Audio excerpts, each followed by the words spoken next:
যখনই আপনি অবসর থাকবেন, হাঁটতে চলতে ফিরতে অফিসে ঘরে, যখনই আপনি অবসর থাকবেন দোয়াটি 100 বার পাঠ করবেন। সমুদ্রের ফেনা পরিমাণ গুনাহ আল্লাহ তাআলা মাফ করে দিবেন। গাইবি রিজিক দিবেন আল্লাহ তাআলা, এত পরিমাণে সম্পদ দিবেন যা আপনি গুণে শেষ করতে পারবেন না। দুনিয়াতে সম্মান দিবেন, রিজিক দিবেন আল্লাহ তাআলা, আপনাকে প্রাচুর্য দিবেন। পরকালে আল্লাহ তাআলা জান্নাতে মহা পুরস্কারের ঘোষণা আল্লাহ তাআলা দিয়েছেন। প্রিয় দিনী ভাই ও বোন, আল্লাহ রাব্বুল আলামিন কোরআনুল কারীম আল্লাহ তাআলা বলছেন, ফাযকুরুনি আযকুরকুম ওয়াশকুরুনি ওয়ালা তাকফুরুন। আল্লাহ রাব্বুল আলামিন বলছেন, ও বান্দা বান্দি, তোমরা আমি আল্লাহকে স্মরণ করো, আমি আল্লাহ রাব্বুল আলামিন তোমাদেরকে স্মরণ করব। আল্লাহ তাআলাকে আমরা স্মরণ করি নামাজের মাধ্যমে, জিকিরের মাধ্যমে, কোরআন তেলাওয়াতের মাধ্যমে, হজ করার মাধ্যমে, তাসবিহ তাহলিল পাঠ করার মাধ্যমে, ইবাদতের মাধ্যমে আমরা আল্লাহ তাআলাকে স্মরণ করি। ঠিক নয় কি? আল্লাহ তাআলাকে ইবাদতের মাধ্যমে আমরা স্মরণ করি। আর আল্লাহ রাব্বুল আলামিন আমাদেরকে স্মরণ করেন ভিন্নভাবে। আল্লাহ তাআলা আমাদেরকে স্মরণ করেন আমাদের গুনাহ মাফ করে, আমাদের হায়াতের মধ্যে বরকত দিয়ে। আল্লাহ তাআলা আমাদেরকে স্মরণ করেন আমাদেরকে রিজিক দিয়ে, আমাদের জীবনের গুনাহ মাফ করে, জাহান্নামী মানুষগুলাকে ক্ষমা করে দিয়ে জান্নাতের উপযুক্ত করে, পুত পবিত্র করে আল্লাহ রাব্বুল আলামিন আমাদেরকে স্মরণ করেন। সুবহানাল্লাহি ওয়া বিহামদি। আল্লাহ তাআলা বলছেন, বান্দা তোমরা যত পরিমাণে গুনাহ করেছো, 10 বছর 20 বছর 30 বছর 40 বছর পর্যন্ত যতই গুনাহ করেছ, কিন্তু আমি আল্লাহর রহমত থেকে তোমরা নিরাশ হয়ো না। যদি তোমরা আমি আল্লাহর কাছে যদি ক্ষমা চাও, আমি আল্লাহ রাব্বুল আলামিন তোমাদেরকে ক্ষমা করে দিব। আল্লাহ তাআলা নবীজির উপরে একটা আয়াত নাজিল করলেন। প্রিয় নবী মুহাম্মদ সাল্লাল্লাহু আলাইহি ওয়াসাল্লাম মহা খুশি হয়ে গেলেন। আয়াতটি হলো 24 নম্বর পারায় পেয়ে যাবেন।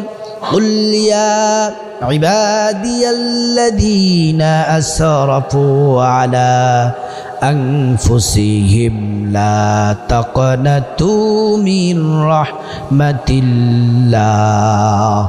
আল্লাহ তাআলা বলছেন, হাবিব আপনি বলে দেন, ইয়া ইবাদি, হে আমার বান্দাগণ, আল্লাযীনা আসরাফু আলা আনফুসিহিম, তারা নিজেদের নফসের প্রতি যত জুলুম করেছে, গুনাহ করেছে, অন্যায় করেছে, অপরাধ করেছে, লা তাকনাতু মির রাহমাতিল্লাহ, আমি আল্লাহর রহমত থেকে তারা যেন নিরাশ না হয়। তারা যদি অনুতপ্ত হয়ে গুনাহের জন্য লজ্জিত হয়ে আমি আল্লাহর কাছে যদি ক্ষমা চায়, আমি আল্লাহর কাছে যদি মাফ চায়, আমি আল্লাহ তাআলা সাথে সাথে তাদের সমস্ত গুনাহগুলো আমি আল্লাহ তাআলা মাফ করে দিব।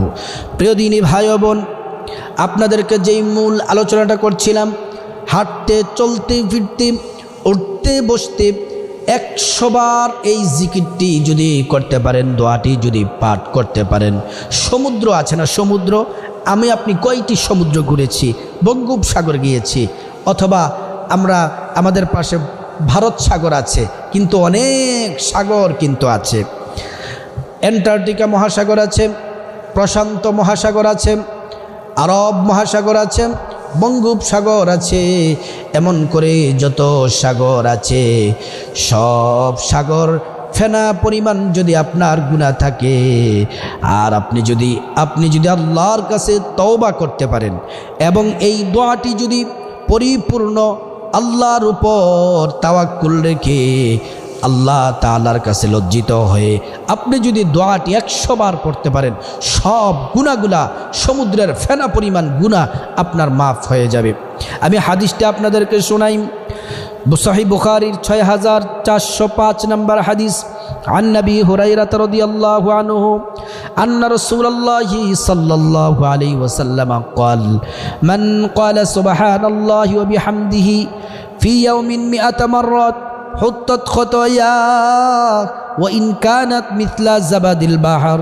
আল্লাহর রাসূল সাল্লাল্লাহু আলাইহি ওয়াসাল্লামের প্রিয় সাহাবী হযরতে আবু হুরায়রা রাদিয়াল্লাহু আনহু থেকে বর্ণিত, রাসূল করিম সাল্লাল্লাহু আলাইহি ওয়াসাল্লাম বলছেন, যে ব্যক্তি দৈনিক 100 বার পড়বে সুবহানাল্লাহি ওয়া বিহামদিহি, সুবহানাল্লাহি ওয়া বিহামদিহি, সুবহানাল্লাহি ওয়া বিহামদিহি, 100 বার দৈনিক পাঠ করবে, তার গুনাহ যদি সমুদ্রের ফেনা পরিমাণ যদি তার গুনাহ হয়, আল্লাহ তাআলা সব গুনাহ তার ক্ষমা করে দিবেন। সুবহানাল্লাহি ওয়া বিহামদিহি। এজন্য প্রিয় দিনী ভাই বোন, সুবহানাল্লাহি ওয়া বিহামদিহি এটা হচ্ছে আল্লাহর প্রশংসা, এটা হচ্ছে জিকির। আল্লাহর তাসবিহ গুণগান প্রশংসা করলে আল্লাহ তাআলা খুশি হয়ে যান। আমরা যখন নামাজ পড়ি, নামাজের মধ্যে আমরা যখন রুকুতে যাই, রুকু থেকে উঠে সামি আল্লাহু লিমান হামিদা বলি, হামিদা বলে রব্বানা লাকাল হামদ পড়ি। আল্লাহর রাসূল সাল্লাল্লাহু আলাইহি ওয়াসাল্লাম ইমামতি করছেন, নবীজি রুকু থেকে সামি আল্লাহু লিমান হামিদা বলে দাঁড়িয়েছেন, দাঁড়ানোর পরে রব্বানা লাকাল হামদ পড়ছেন সাহাবীরা। তারপরে চুপ, একজন সাহাবী বললেন হামদান কাসীরান তাইয়িবান মুবারাকান ফি। নবীজি সাল্লাল্লাহু আলাইহি ওয়াসাল্লাম নামাজ শেষ করলেন। নামাজ শেষ করার পরে জিজ্ঞেস করলেন, কে তোমরা? সামি আল্লাহু লিমান হামিদা রব্বানা লাকাল হামদ এটা পড়ার পরে একটি বাক্য পড়েছ। কোনো সাহাবী ভয়ে হাত তুললেন না, একজন সাহাবী ভয়ে ভয়ে হাত তুললেন। আল্লাহর রাসূল বললেন, তুমি এটা কোথায় থেকে শিখেছ? আল্লাহর হামদ, আল্লাহর প্রশংসা, সুবহানাল্লাহি ওয়া বিহামদি। নবীজি বললেন, সাহাবী ভয়ের কোনো কারণ নেই, তুমি যে আল্লাহর প্রশংসা করলা, হামদান কাসীরান তাইয়িবান মুবারাকান ফীহ, আল্লাহ তাআলা এতটা খুশি হয়েছেন 30 জন ফেরেশতা আমল নামায় নেকি লিখার জন্য প্রতিযোগিতা করতে শুরু করেছে, লেখা শুরু করেছে। আল্লাহ তাআলা এত খুশি হয়েছেন, আল্লাহ রাব্বুল আলামিন প্রশংসার মাধ্যমে তুমি আল্লাহ তাআলার কাছে অনেক দামি মর্যাদাবান হয়ে গেছো। সুবহানাল্লাহি ওয়া বিহামদি। প্রিয় দিনী ভাই বোন, আল্লাহর প্রশংসা করতে হবে, আল্লাহর পবিত্রতা ঘোষণা করতে হবে, আল্লাহর ক্ষমতার কথা বলতে হবে। আপনি যদি বেশি বেশি করে বলেন সুবহানাল্লাহ, সুবহানাল্লাহ, সুবহানাল্লাহ, আল্লাহর প্রশংসা যদি করতে থাকেন, আল্লাহ রাব্বুল আলামিন জান্নাতে প্রত্যেকবার সুবহানাল্লাহ বলার জন্য জান্নাতে একটি ফল গাছ আপনার জন্য বরাদ্দ করা হয়। এই ফল গাছের মধ্যে বিভিন্ন ধরনের ফল থাকে, এক একটা ফলের মধ্যে বিভিন্ন ধরনের ফলের মধ্যে কোয়া থাকে, আর এক একটা কোয়ার মধ্যে আপনার বিভিন্ন ধরনের রং বেরঙের স্বাদ থাকে। সুবহানাল্লাহি ওয়া বিহামদি। ওই ফল গাছটা এত বিশাল, এত বড়, একটা তেজস্বী ঘোড়া 500 বছর যদি ওই গাছের ছায়ার মধ্যে দৌড়ায়, ওই গাছের ছায়া 500 বছরেও ওই ঘোড়া দৌড়িয়ে পার হতে পারবে না। সুবহানাল্লাহি ওয়া বিহামদি। এজন্য প্রিয় দিনী ভাই বোন, যখন কোনো গুনাহ হয়ে যাবে আমাদের, আমরা আল্লাহর কাছে ক্ষমা চাবো। রাসূল করিম সাল্লাল্লাহু আলাইহি ওয়াসাল্লাম বলছেন, ওই সকল আল্লাহর বান্দারা সবচেয়ে বেশি দামি, আল্লাহ তাআলা পছন্দ করেন যারা গুনাহ করে এবং তওবা করে। যারা গুনাহ করে এবং তওবা করে আল্লাহ তাআলা তাদেরকে পছন্দ করেন। আল্লাহ রাব্বুল আলামিন কোরআনে বলছেন, ইয়া আইয়ুহাল্লাযীনা আমানু তুবু ইলাল্লাহি তাওবাতান নাসুহা। আল্লাহ রাব্বুল আলামিন বলছেন, হ্যাঁ ঈমানদারেরা, তুবু ইলাল্লাহ, আমি আল্লাহর নিকট তোমরা তওবা করো, তাওবাতুন নাসুহা, একনিষ্ঠ তওবা করো, চোখের পানি ছেড়ে আপনি আল্লাহর কাছে গুনাহের জন্য লজ্জিত হন, আল্লাহ তাআলা ক্ষমা করে দিবেন। আল্লাহ তাআলা তো ক্ষমাশীল, পরম ক্ষমাশীল।